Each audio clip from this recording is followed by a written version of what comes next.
Salam, 3 may AC qəbuluna düşmüş bir suala baxırıq. Hansı ki, fayl və qovluqla bağlı bir sualdır. Deyir ki, hər hansı qovluqda test.doc faylı saxlanılır. Məsələn, götürək bir dənə X qovluğu. X qovluğunda nə saxlanılır? Test.doc. Test.doc faylı.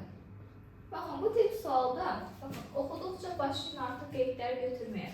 Deyir, istifadəçi həmin qovluqda, yəni X qovluğunda dərs alt qovluğu yaradır. Deməli, X-in içində bir dənə dərs yaradılır. Dərsin də içində test.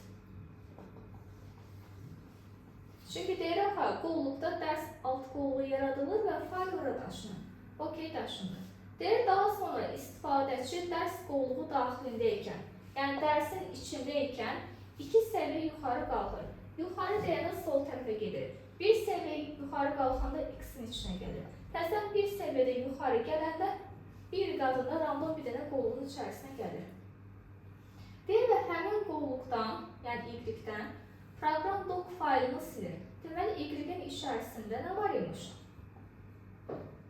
Program doc faylı varmış. Deyir, silinən faylın nədir? Program doc faylının tam adı bu şəkildədir. Deyir, olduğu məlumdursa, test.doc faylını daşımaya qədər ki, tam adı hansı ola bilər? Deməli, proqram nəyin üçün neymiş? İmtahandır. Biz də bilmirdik də bura qədər bunun imtihan olduğunu. Və müəyyənləşdiririk ki, ilk neymiş? İmtihan imiş. Bizə nə soruşur? Test.doc faylının daşınmaya qədərki tam adı. Daşınmaya qədərki tam adını soruşanda avtomatiklə dərs olanları çıxmalı. Çünki daşınmaya qədər dərs yox idi, bu dərsin üçün sonradan əlavə olunur. Əslində məntiqlə düşünəndə dərs olan bütün variantları çıxsaq, məsələn, burada da dərs var, burada da dərs, burada da dərs.